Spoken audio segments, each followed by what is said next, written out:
Welcome to Surfacing. On this episode, hosts Lisa Welchman and Andy Vitale speak to IT and product management executive Diana Caplinger. Diana offered her perspective on how to align for success when creating personalized experiences for customers. She also spoke about internal alignment with peers, cutting across silos, and considered how to put into place proper checks and balances to ensure an effective and safe customer experience.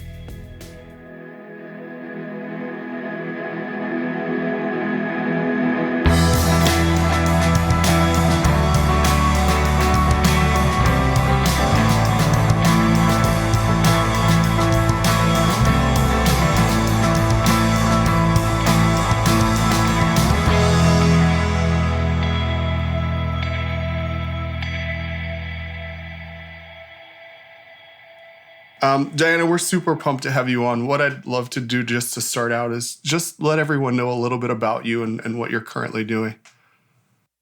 Yeah, thanks. I'll start out what I'm currently doing and then give a quick overview of my background.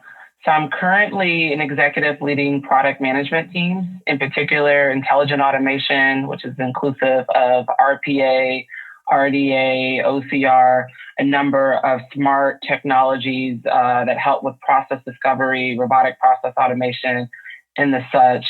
I also lead Salesforce product management across the enterprise, which has been a fun space. And it's not just the old CRM of the past. It includes chat. It includes scheduler capabilities, a number of capabilities that help us better connect with our clients and help our forward client-facing teammates better connect with their clients. Also, under my umbrella, Smart Workflow. So that's inclusive of e-signature, e-vault, remote online notary, e-notary, all those digitization processes and documents that help us be more efficient, simplify transactions, and really transform the ways of working. And then the last product management bucket under my umbrella is personalization. So in particular, that's setting up a platform that allows us to have deeper client intimacy and allow for one-to-one engagement.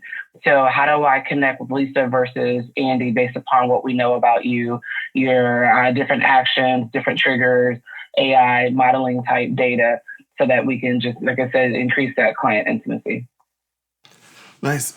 I mean, the mention of CRM, there's a lot of alphabet soup, I'll call it. There's CMS, CRM, there's a lot of things. Yeah, you said ODR, RPA, and I was like, I don't know that I know what those things are. So maybe I probably do, but I'm horrible with acronyms. So sorry, go ahead, Andy. I'm like, yeah, it would be great just to, especially for the CRM, just to start, like, just so people know, like, what is it? And even more importantly, what is it not?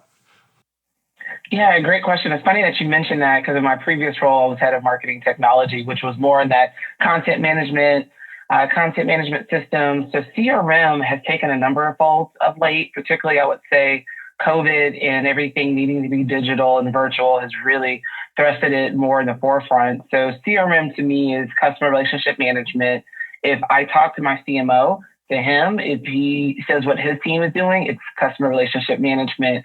And my world is it's allowing for the capture, collection, presentation, and advancement of engagement between a Salesforce employee, meaning someone who's client-facing, engaging. They're going to Bob's Pizza Shop and talking to Bob, who owns a plaza and then owns the dry cleaner and the accounting firm in the plaza, along with going to Patty, who owns I'm gonna make this a $500 million firm that performs commercial construction for offices worldwide. And that relationship, meaning everything from remembering Patty's children's name to other businesses Patty has, along with does Patty have a wealth advisor or the proper insurance, or is Patty in the market for a residential loan herself or a mortgage per se, and what all that can entail. So on the marketing side, that's more of how do we convert Patty from a commercial business client into a wealth client in my world is how do I connect those dots, provide that information in the best mechanism at the best time to the best salesperson that's engaging with Patty so we can make sure we meet her needs. Awesome. I know Lisa's I could see that Lisa's got a question based off of that, but just to even go further back, I'd love to know a little bit more about like your background and how you ended up in this role that you're in today. Yeah, it's been a fun series of twists and turns. I've worked in consulting. I've worked with a number of large firms such as Fiserv. I'm still shocked to this day that I'm in financial services because I never wanted to work in financial services. I actually started off in auto manufacturing up in your area, working with Ford Motor Company out of undergrad, and did a stint supporting some executives in Ford Credit. And it's kind of gone from there. To get to where I'm at more so, or more in particular, my stint with marketing technology, it was a role in a department that didn't exist.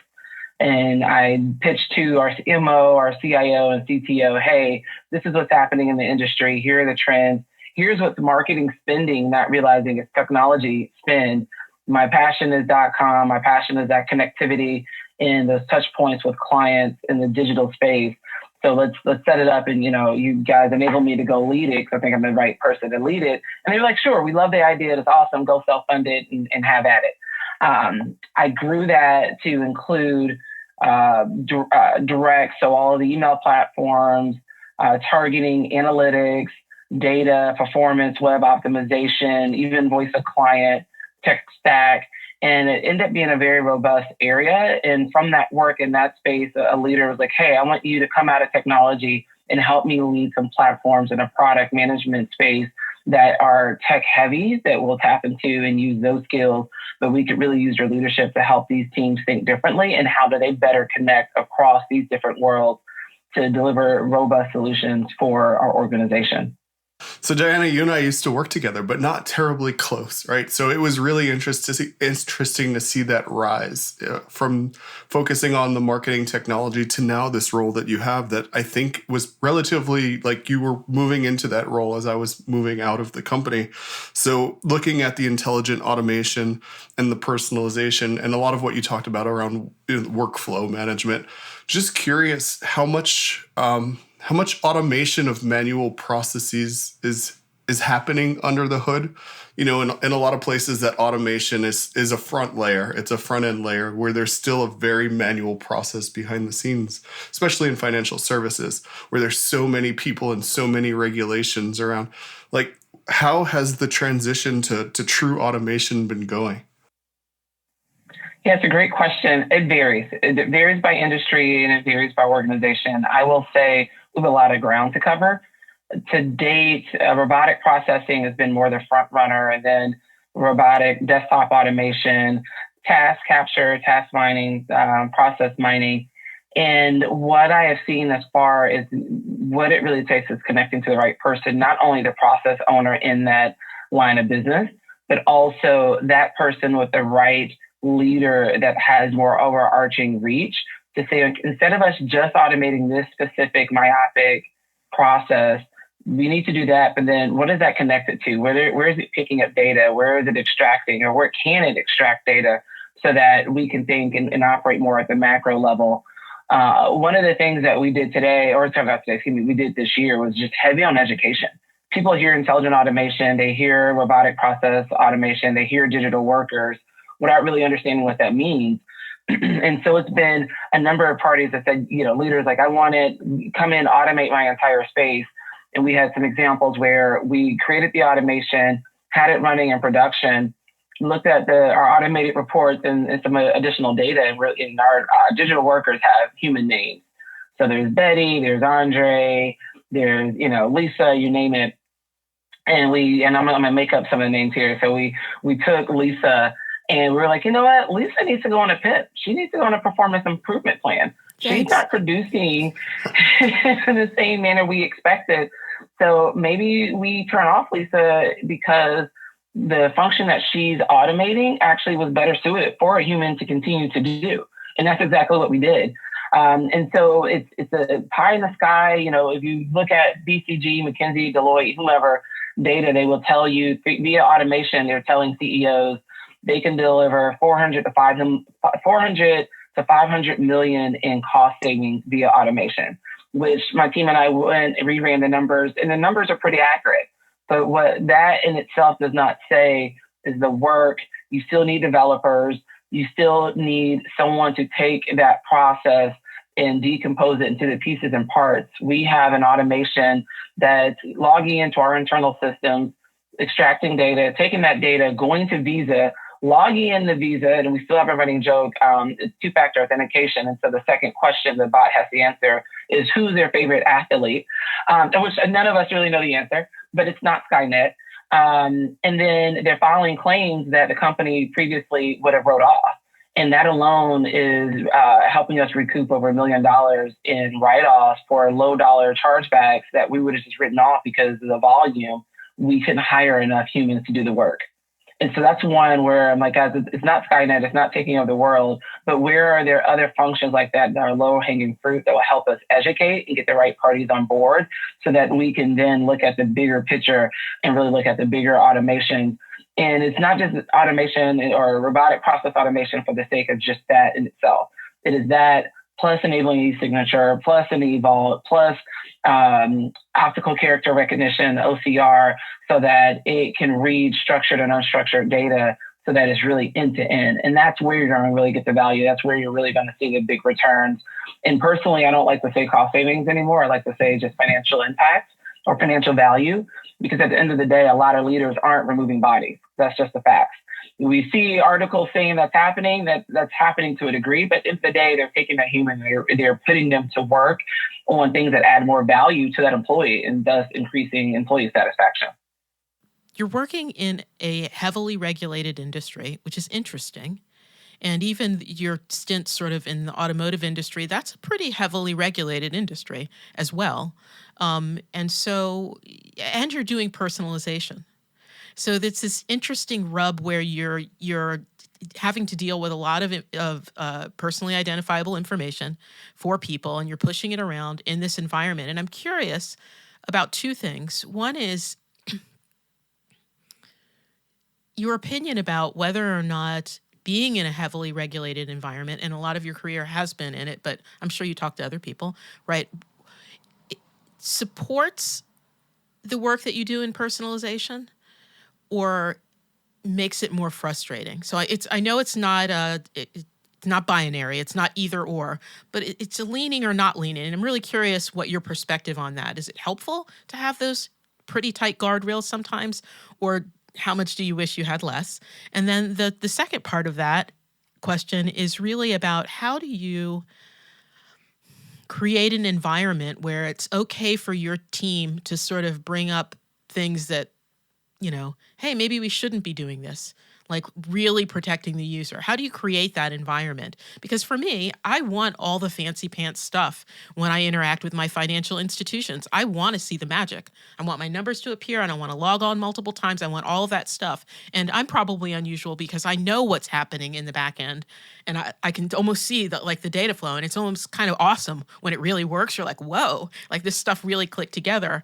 But at the same time, it also can be very frightening, particularly down other vertical market spaces where, healthcare or something like that, you're like, wow, they actually do all know this about me. And so I would hope that in teams like yours, there would be these robust conversations happening about how do we keep that information and value those human beings, and how do we make sure that what we're building works for everybody. And so I know that's a really broad question, but I really would love to hear what you have to say about all of that. Yeah, great question. So it's so funny. So I'm gonna share a 2-second story example, and then I'll lean into your question. So I am personally that person that if I need new mascara, I'm gonna go to my social media platforms. I'm going to search mascara. I'm going to click around, and I fully anticipate my 25% off coupon landing in my inbox or in the shelf space or as an ad.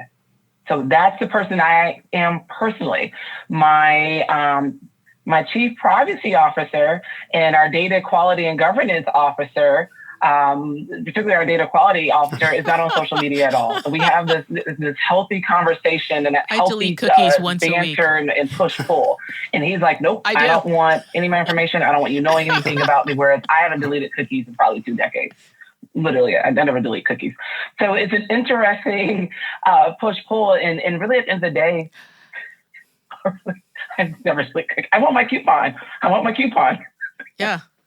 And what adds to the dynamic is I have a daughter named Diana. She's 12, and we share devices. So I'm always interested to see. Right. Oh, yeah. So so how do they know it's me, Diana, versus her, Diana, and what's being displayed when we share devices?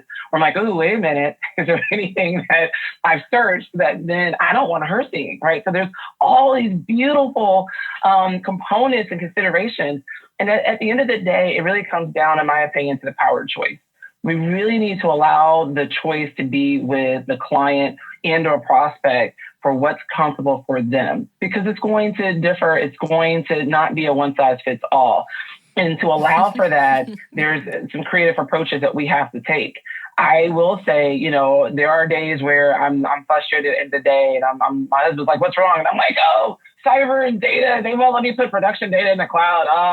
They're so mean. They're so awful. I don't like them." And I'm like, but at the end of the day, right, it's the right thing. It forces me to really look at what I'm trying to solve and how can I solve it.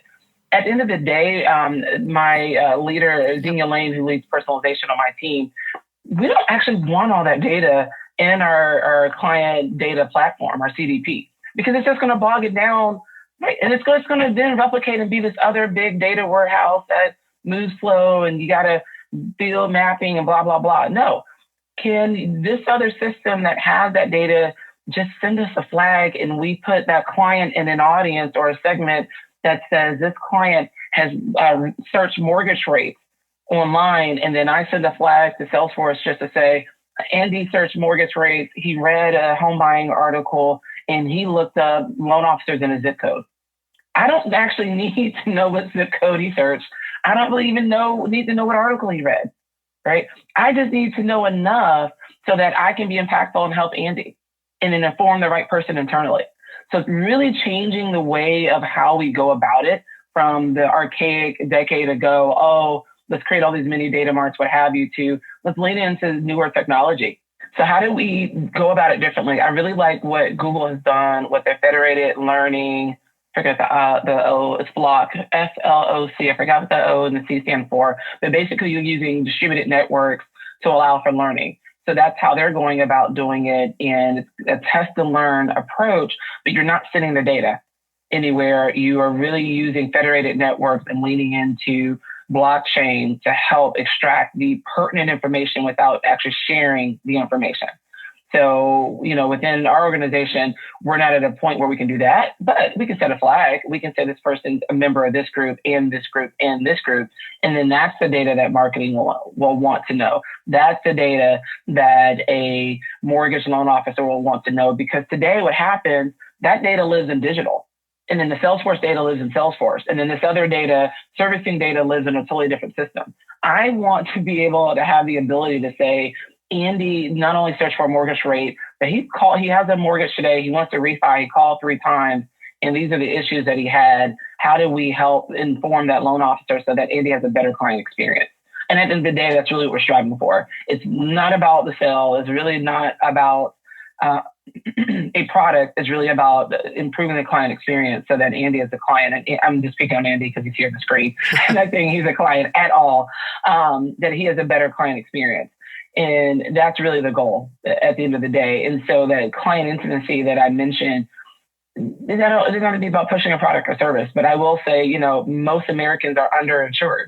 Most Americans don't know that Truist is like the number 6 insurance provider in the nation, and actually resells to other insurance providers. I know myself, when I started researching more and learning about insurance, it's like I had no idea. And as as I personally have had a number of people, friends and family members pass this year from COVID and had to contribute to the GoFundMe or had to go and do the X, Y, and Z for the college fund, it really made me double click and lean into what vehicles that I need personally to make sure I'm set up for success, and who else who thinks they're well educated around financial literacy are not as educated as we think we are. You said something that was really interesting to me professionally, which is, and words that I don't hear come out of a lot of people's mouths often, and that is federated governance model. Right? You maybe didn't say federated governance model, but you said federated. And so I think that federated governance models, where you're sort of like working together but apart, basically, are so powerful. And most organizations are not coordinated enough to do it, right? It's actually easier to just gather all the data, right? It's very, and just pass it all around, right? It's a very holistic and sloppy way, an easy way to do it, right? There's barely getting the job done. It's a basic way to get it done.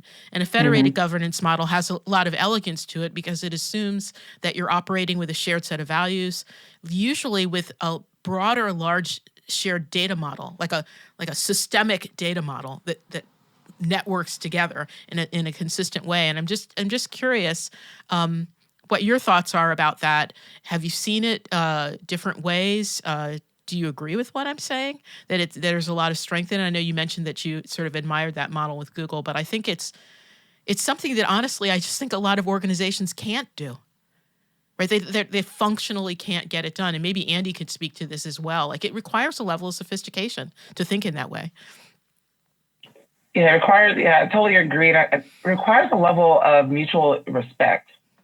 I need to respect what my data governance leader is trying to do for the bank to protect us, maybe even protect me from myself in ways that I'm not even considering. So I like the model because then I know my guardrails. Where are my boundaries, right? And then I know also one size fits all does not work. So where do we have that healthy tension in those when we apply the competing values framework to say, if you're blue and I'm high red, how do we work together to both be successful? Because at the end of the day, I don't want the feds coming in and saying, hey, Diana, you're not adhering to these retention policies. Or, hey, wealth executive, do you know that your client data is being used in this manner?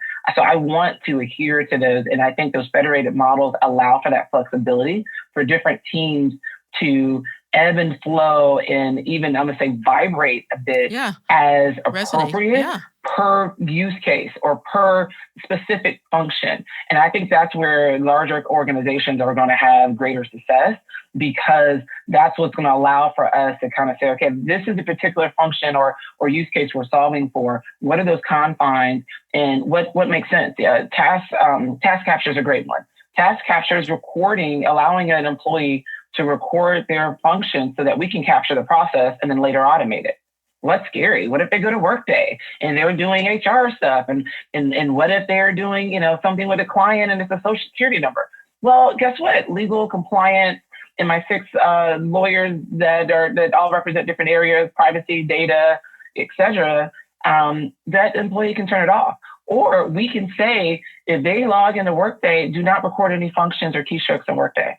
Or if they go to this other system, do not record anything. And we can set that up beforehand. But if we didn't have that mutual respect and get into that layer of discussion, we wouldn't have been able to really get to the true what and the true risk. When I headed up .com, so suntrust.com, bbnt.com, and all of our public-facing sites, that's where I learned how to get to a deeper level of discussion. Years ago, I moved suntrust.com to the cloud. And at that point in time, and I'm not making this up, we had to adhere to the risk assessment for a new checking product or any product that we deployed to the market. And one of the questions was, is this available via the intranet or mobile device? And my team and I had to write a business remediation plan and attest to it annually because it was available via the internet and mobile device. I'm not making this up. And I went and talked to our CISO about it. I was like, come on. And so it forced me, because that was a lot of trial and error. It was the first time we really did it where we owned the code, we deployed the code, we went through all the DevOps and security. And it really forced me to think differently. We're like, okay, Diana, your normal kind of go through the field and you're in the forest jungle with a machete is not necessarily working. You're still walking through the field with machete, but you've got to clear a path, and that path has to go in different directions. So how are you educating along with getting parties who this is completely new, where you need them to get up to speed, action, and decision almost at the same time where they're comfortable. And it really said, okay, what's the real risk? Is the risk reputational risk? Yes. Is the risk of data authentication risk? Yes. So how do we decompose this to the individual buckets instead of applying one size fits all to say, okay, for reputational risk, what are the controls we put in place? For authentication risk, what are the controls we put in place? What controls that I own that maybe another group owns? Exactly. How many layers do we have? A firewall, what have you? So yeah, so now that I apply that in the space that I'm in today, but it was a great learning lesson because I was completely frustrated. And then I said, okay, only person you can control is yourself. So how can you go about this differently? Well, I love that you use the word mutual respect, because honestly, one of the things that I see just flat out when I go inside of an organization and try to help them just iron out their governance issues, it's usually just a power struggle. And at the center of that power struggle is not a desire necessarily to make things better for their customer, for the user. There's no better word for it, right? For the people who are using their products and services, but it really has to do with their internal reputation inside of the organization, or so-and-so doesn't like so-and-so, or they've got more budget and more headcount, or like it's all this other stuff that's going on. And underneath the tires of that car is the user, right? Just getting completely rolled and getting a bad experience without it. And so it's really great to hear that you are working to help submit those things, right? And understand that there's a broader good, not only for the user, but also for the organization. This is how you protect yourself from not doing crazy stuff online, right? This is how that's, or at least the beginning of how that starts. So that was really, really good to hear. I know, Andy, you look like you've got a question or seven. I do. So I definitely want to go back a little bit to personalization. So when we think about personalization, one of the things like we realize is people have different kind of like limits to what level of personalization feels safe or they're comfortable with. So some people like me, I don't mind what's listening. You mentioned the same thing, and others are really a little bit guarded. So how do you take into account those different personas for the different levels of comfort around personalization is the part one. The part two is a little bit around like, as you're starting to understand how people use products, what are some of the methodologies or some of the ways or some of the things that you're able to identify how people behave, and what out of those are a little bit of like, these are really valuable and some of these are just noise? Yeah, it's a great question. I think we're still trying to figure out the latter, just because there's so much data that is available in different forms. And more so than that, it's so funny, I literally just had this conversation yesterday with my peers. The analogy I use with my peers, I'm going to say it here and then I'll further answer your question, is, I feel like talking to a true P&L, profit loss, line of business owner, and executive. We're saying, okay, what do you need to increase revenue, grow sales, what have you? And what I feel as though I am learning is really the answer is, hey, I'm in Atlanta, I need to get to New York. And I read some white papers, I saw an article, something popped up, and it said to get to New York, do these 3 or 4 or 5 things. So I need to do those 3 or 4 or 5 things. At the end of the day, they may not really need to get to New York. They may actually need to be in LA. But they don't know, they do know their business, but to drive that incremental and provide that distinctive client experience, and also be the best at servicing existing clients, you may need to be in LA and New York, right? And it's almost like asking someone who hasn't done it before, so they've only lived in Atlanta, they haven't been to LA or New York yet, how to get there. And they're like, well, I haven't done it. Right? So it's an interesting dynamic, because I feel like that's the question that we as product leaders and tech leaders ask, and it's evolving, right? So yeah, we have client journey rooms. Yeah, we have data, and Andy, you've done an excellent job leading teams, research teams, and behavioral economics, and all this type of information to help inform how to get to the appropriate destination. But the other element is what data, how much is to data, and what's the actually pertinent real data that's necessary, and it ebbs and flows. In this environment with labor shortage, supply shortage, instant gratification expectations, it looks like X, versus 15 months ago, it looked very different. 3 years ago, it looked like, just I want my debit card to work and I want to just pay my bill and maybe get a grace period. I will venture to say 8 months from now, it's going to look even different. And so you're always on this chasing game to say, what data do I actually need? And the other activity that COVID and this health pandemic and racial pandemic have caused is I don't just need your data. I need Lisa's data as well. And let's just say Lisa runs, whatever organization, profit and loss organization, because the only way that I'm going to be more effective, I need to know what data Lisa has, or I need to know data about Lisa's clients. So now it's forcing companies to operate at a true holistic enterprise level instead of in distinct, unique silos. And that's a culture shift. That's a mind shift. Yeah. And it's not an easy change. And so LOB leader A doesn't know what data LOB leader has. And they're like, okay, I need to know what data and I need to decipher that to see what's actually pertinent for me to reach my goal. So it's an interesting dynamic. So I think it's evolving. I don't think there's one answer to your second question because it's evolving. We're living it and we're breathing it and it changes. It's changing every day because of what's happening in our society.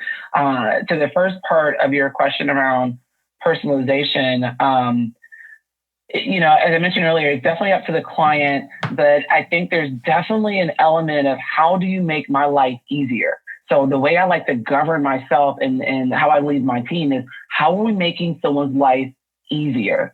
And that can differ. If you, need to buy a new car very quickly, is the ability to push a push notification when you're in a certain geofence saying, hey, do you know you've been a client? You have X number of accounts. You've done all this business with us. You qualify for a 2% auto loan when you come on in that geofence for an automotive, or even better yet, you walk into Lowe's. You know that we already have a partnership with Lowe's, and you already have these offers available. And we send a push notification because you probably don't read email, and we probably sent you an email 4 months ago that you read. We give you a push notification that we already have these offers, and you get 10%. That's helping someone's life be easier. That's helping them save money. That's making it easy. Is making it very frictionless and seamless.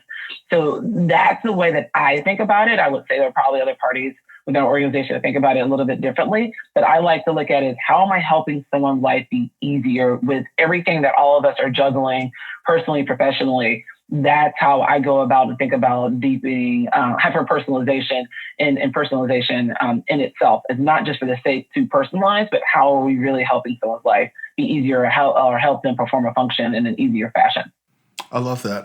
I think it's really important if we take a look at what we do, especially when we have the opportunity to provide, ease of use or just making something easier and better for someone, especially in financial services, right? Where it's really important to understand, like people they have moments that they don't feel confident or certain about what they're doing. So how can we help them just get better with their relationship with their finances over time? So it's a really good opportunity, and every opportunity that we do have to provide that value to them or that comfort to them is key. I saw Lisa writing a lot of things down, so So I mentioned that I really like that you talked about mutual respect, and you just mentioned aligning leaders and needing to understand the business models of your peers, right? That how their profit and loss works, all of that, how they're organized, the dynamics of their team.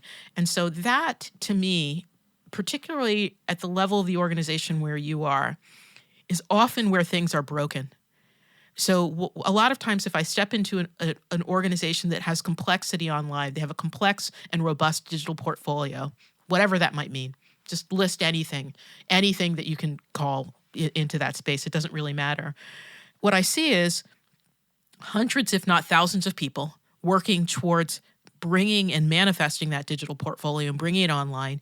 And underneath, a lot of them are cross-pollinating.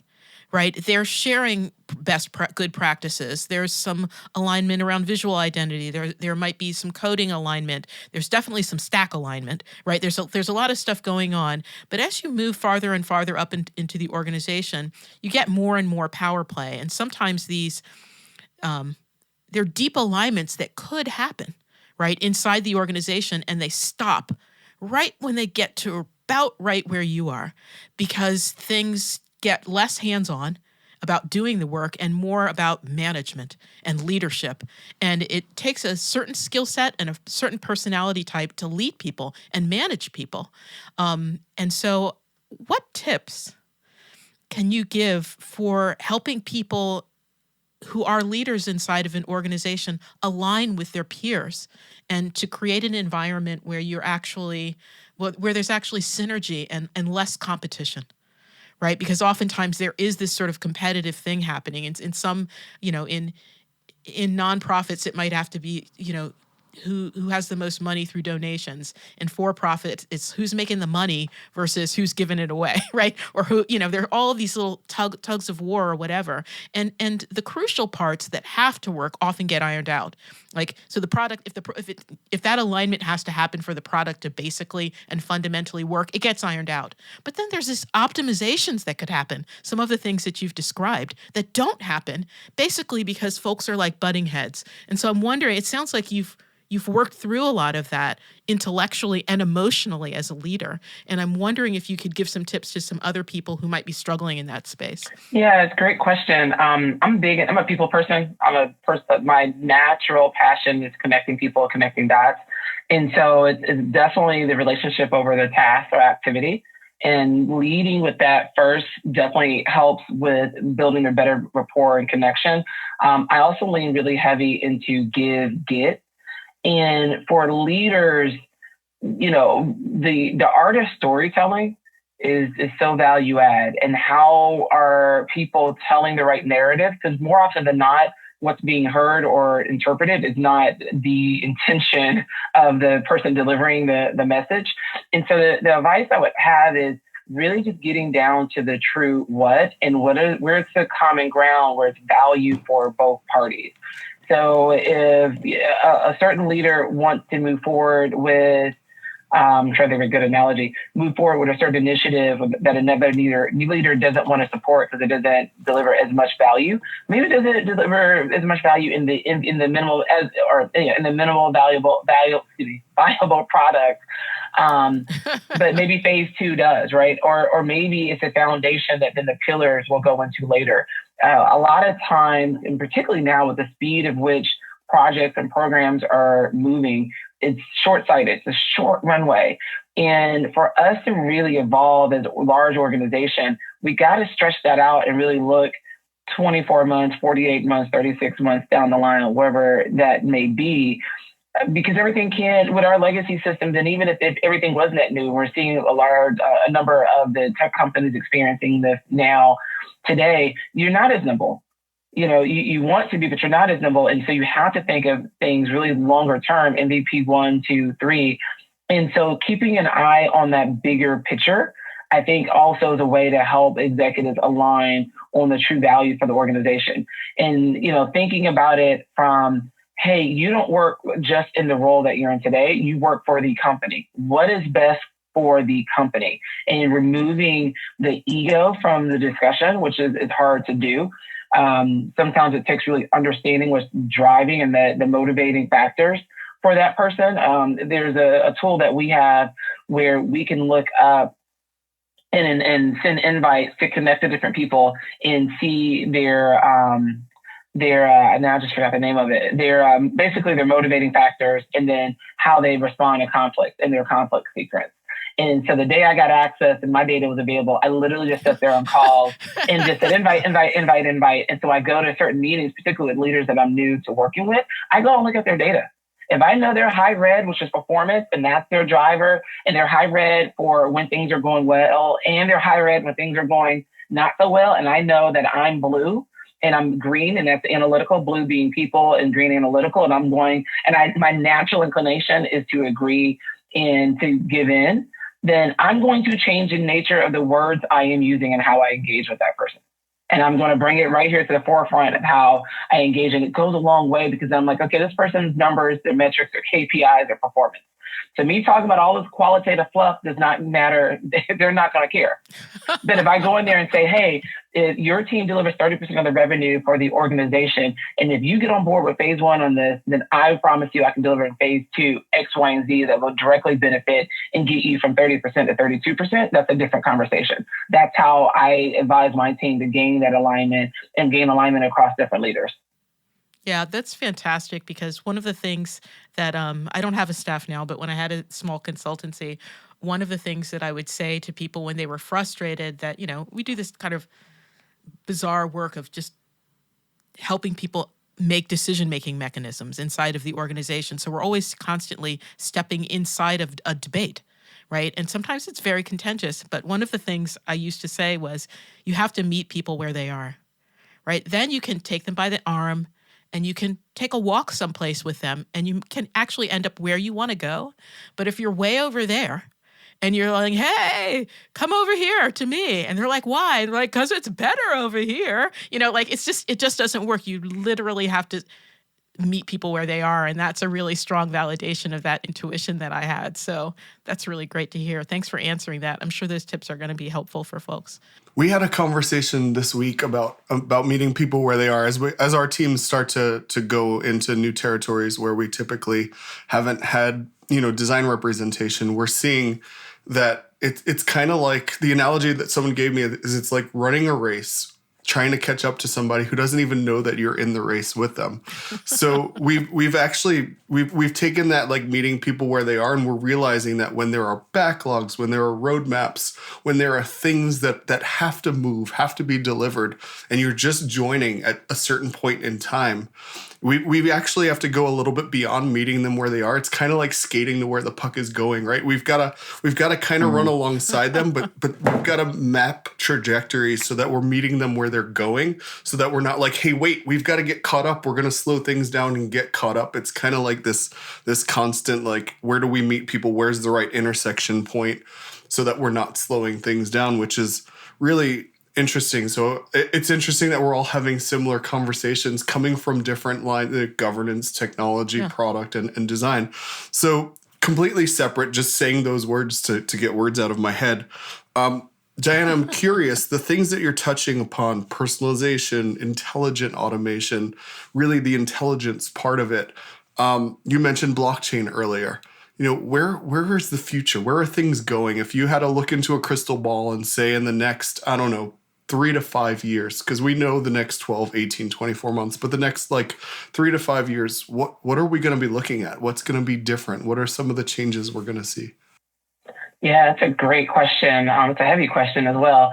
I think we're going to see a lot more automation. I think we take for granted how much automation is in our lives today. And today, meaning whether your car, your phone, even your calendar. I thought this meeting was at, I thought our podcast started at 10:30 with 10. And just naturally, my phone was like, no, Diana, get it together. It's at 10. You need to be doing this, and this to lead up before 10 a.m. And I think we're going to see more of that. I think we're going to see also more character in virtual assistants and these different tools that we use in our personal and professional lives. So it's going to be more of what we see when we watch TV, we watch Netflix, how we engage with our apps. We're going to see more of those tools come and be available to employees. We're also going to see the character element. If I ask my car, drive me to X, Y, and Z location, one of the fun things that my car does today, if I ask my car about another high-end automotive company, it gives me a funny answer. So I drive a Mercedes and I say, hey, Mercedes, what do you think about BMW? And literally will say the same thing as you. Otherwise, you wouldn't be here. So you think about, I'm like, if my car can do that, or if my car can figure out, hey, you got to do X, Y, and Z, and these are low-hanging fruit. We're not talking about massive, just low-hanging fruit. I think we're going to see bigger application of that in the workplace and in how we engage. One of the use cases that I would love to see is going to a smart fridge and knowing, hey, I usually host friends over to watch a TV show every Saturday. Diana, you're low on your white wine. And, you normally, when you order white wine, you end up ordering another $200 from Instacart. You only got $100 in there. Do you want us to go ahead and automatically transfer money over so that you can submit your $200 order? And, do you want to add a bottle of red wine, because I noticed X, Y, and Z is on the invite. That's a little creepy, a little scary. However, for me personally, that would make my life easier. And I know I'm giving some kind of non-financial institution type examples, but it's the type of things that make going about your life easier. It's Christmas. Diana, you traditionally order X, Y, and Z for dad, or you're ordering it for dad. Where I see that on a broader, larger scale is I see companies partnering in companies that naturally complement each other, partnering together to help make the end-to-end for a user much easier. That could be not just your normal, Truist Delta partnerships or some of the other partnerships, but really how do companies take how they engage to the next level. And it's all automation. It's all being preemptive. It's all about personalization and hyper-personalization, really taking it to the next level. Trying to think of some additional use cases that I've discussed with some other leaders, what we need to do today so we're ready for that in 3 years, because customers are going to fully expect it. Automation in itself is going to continue to evolve as it's easier for teams to build AI models, as it's easier to extract data, as it's easier to action against those insights from that extracted data, which today is still a hurdle to a degree. And also as we remove bias from those models, anytime an AI reads my face, it tells me I'm 15 years younger. Love it. I'm very appreciative of it. I love it. But if those AI models are also being used to inform a police department of the look for someone that robbed something and it is traditionally incorrect, that's not going to work. That's not okay. And the right conversations are being had to address that so that the models don't charge a higher interest rate for someone who wants to get a mortgage loan. I see as though that bias is removed from the system and those types of things are addressed, and automation is better rolled out and deployed in a more end-to-end type basis. I see us in an area where our life gets easier to a degree. I think it's going to present some new socio-economic considerations that we'll have to go and address. I think it's also going to further highlight the divide between the have and have-nots. So I think we're going to have to lean more heavily into access, equality, as we're on this technology advancement that we're on today.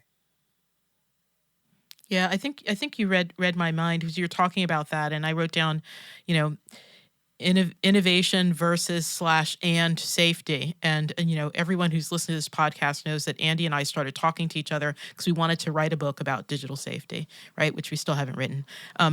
But one of the things, it's so complex, and that's a whole nother conversation, and we're almost at the end of our time, but I did want to stick this one little extra question in. It's of great interest to me. Andy's heard me tell this story about how, I may have even told this on the podcast, I've been an Amazon customer since very, very early days and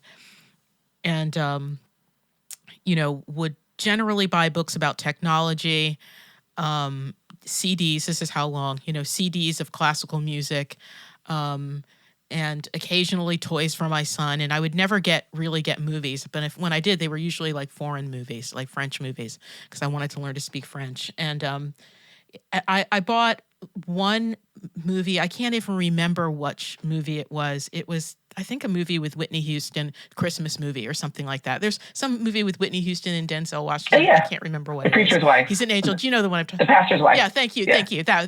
Yeah, exactly. So I bought that one thing.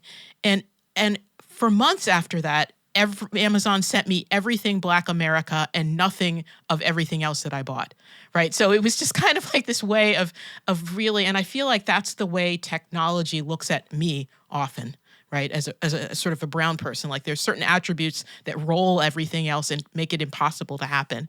And I think it's not just being about a Black American. There are gender-related issues. There are language issues. There's just so many things going on around that.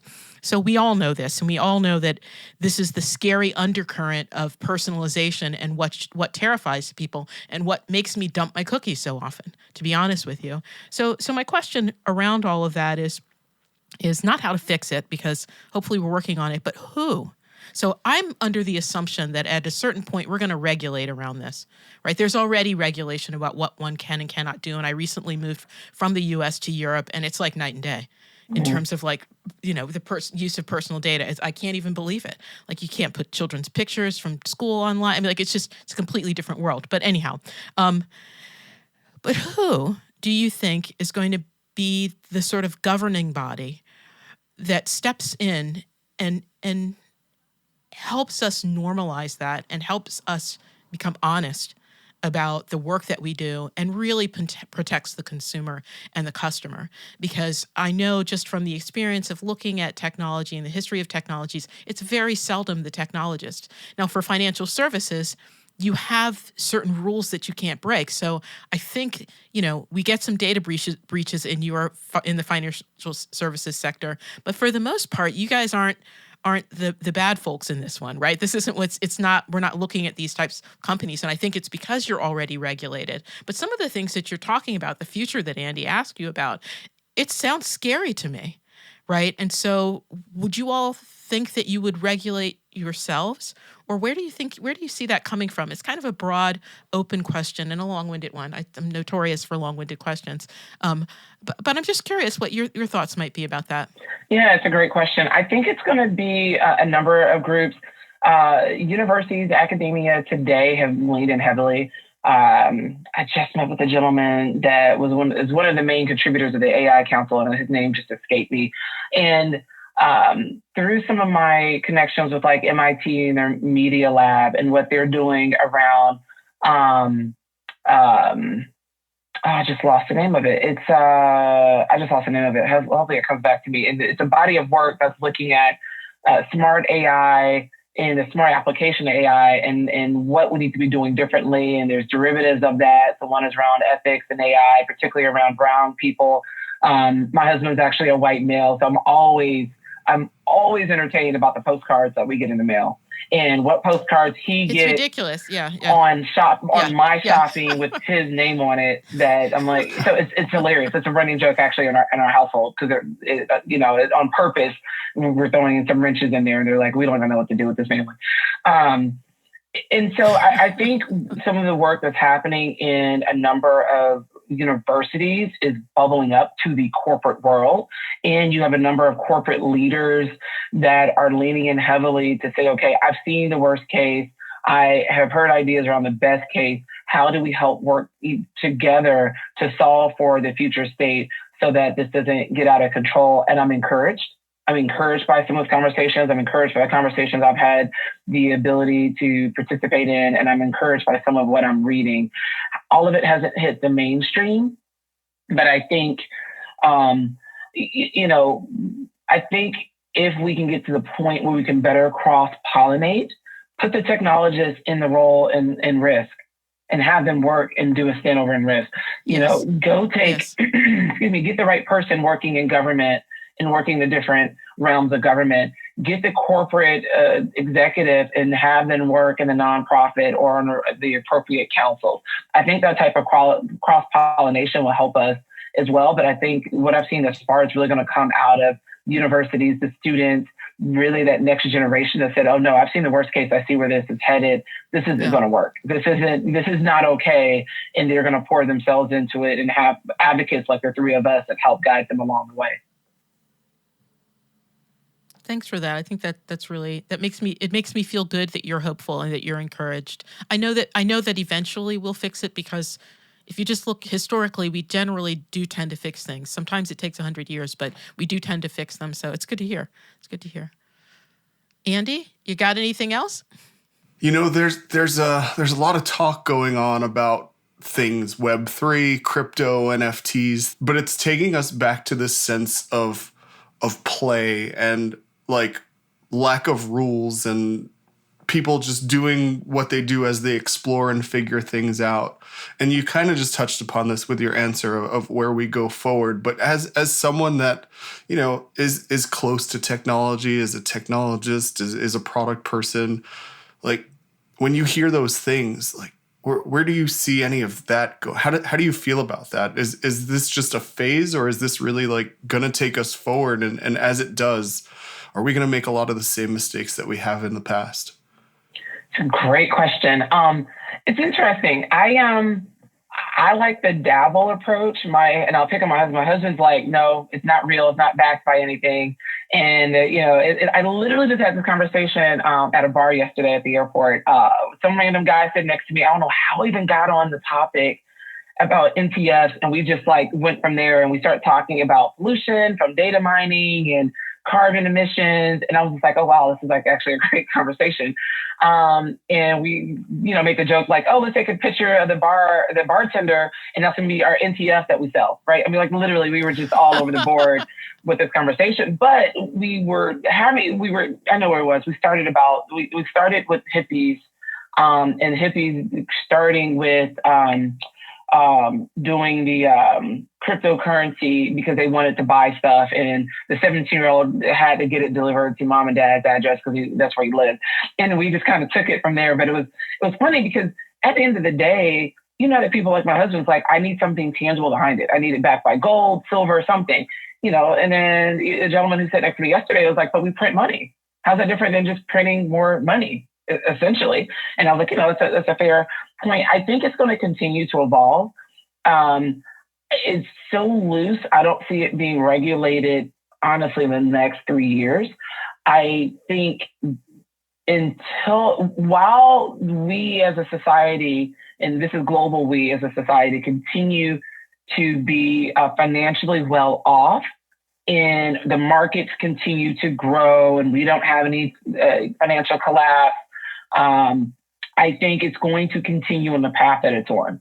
At the point in time where there is a contraction of the economy, I think it's going to stop, and we're going to see it start to dwindle a bit. But as long as the economy continues to be successful and people have discretionary income, or they're taking that discretionary income and they're converting it to cryptocurrency, buying in NFTs, et cetera, I think we're going to continue to see this space grow. And to say, I can't remember the last market data I just looked at it like this week. Our GDP, the US GDP, is on target to still grow. So it won't be 7% that it just was, it'll be 4%. In any other given year, 4% growth is amazing. I don't see it changing just because we're still very successful, still well off, even though the cost of that green pepper is $5 instead of $1.50, right? That's where I was going with that divide of have and have not, to the parties that are dabbling, or for the people that said, hey, I don't understand the stock market, but I talked to my cousin and they said this is the thing to go buy, I'm gonna go buy it, not recognizing the long-term implications of putting the money in the market and growing 6 to 12% versus putting it in cryptocurrency and what that could and can need in the ability or the lack of to convert that back to US dollars. It's an interesting space. It's really interesting. And I know people that are in both ends of that spectrum. And it goes back to the original statement I made earlier about the financial literacy and the lack thereof, and what we think we know versus what we don't know, and the markets that are in place, whether we want to play or not, those markets are in place. And we're playing a game. We may not know what chair we're in, but we're absolutely playing the game. And what does that mean to child college fund, retirement, all of these things that make up our society today? And that's where I get really, really concerned. Back to doing the GoFundMe's and all these things where I'm like, we should not have to do that at this point in time. And so I think because it's still popular and people are still reading a balance, and the economy overall is still doing well, I think it's going to grow until we hit a cliff and we have some form of economic contraction. So Diana, just to be respectful of time, I know we're going a little over than we had talked about, but how can people just stay in touch with you, get in touch with you, they're hearing all the things you're saying, they want to reach out to you, learn more, have some questions, like what's the best way for them to do so? Yes, I would say LinkedIn. I, even though I work in technology, I'm a bit of a dinosaur, but I'm a velociraptor, not a T-Rex. But LinkedIn is the easiest and best way. Diana Caplinger on LinkedIn. I believe I'm the only Diana Caplinger. If you check my profile, the normal LinkedIn, and then // Diana Caplinger is my handle. That's the best way to contact me and to reach out. And I just want to say thank you to both of you. Lisa, thank you for your kind remarks earlier at the beginning of the call. Andy, it's been a pleasure. You're an awesome person. I just love the work that you do for not only your space, but more broader for society. And just the two of you, just keep doing what you're doing, because these conversations are awesome. And not everyone's doing the work, and you guys are doing the work, and you guys are pushing the envelope, and you're asking great questions and really having and helping people think differently. So thank you for the both of you and just how you're leaning into all of this. Great. Well, thank you for joining us today. I'll be looking for you on those #mascara social media channels. It's effective. Helping you get your coupon. It's effective. Especially Christmas time. Give me my coupon. Or coupons. Anyhow, thanks a lot, Diana. Thanks so much, Diana. It was great to see you again and get a chance to catch up. And it makes me realize we definitely have to connect offline and just catch up some more. But thanks for coming on the show. It was a really fun conversation, and can't thank you enough. Yeah, thank you. Thank you for having me. I appreciate it. It was a great experience. Thanks for listening. If you enjoy surfacing, please rate, review, and follow us wherever you listen to your podcasts. Also, consider supporting the podcast on Patreon at patreon.com/surfacingpodcast. If you have suggestions for guests or a topic you'd like to hear about on surfacing, please reach out via the contact form found at surfacingpodcast.com.